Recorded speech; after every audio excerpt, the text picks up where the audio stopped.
quindi?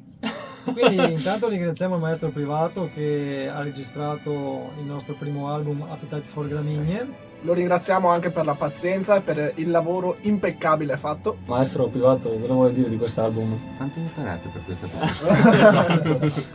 Farò conti dopo? Esatto. Taglia allora, dai. Questo disco è una cagata pazzesca. Come la terra, siamo morti de figa.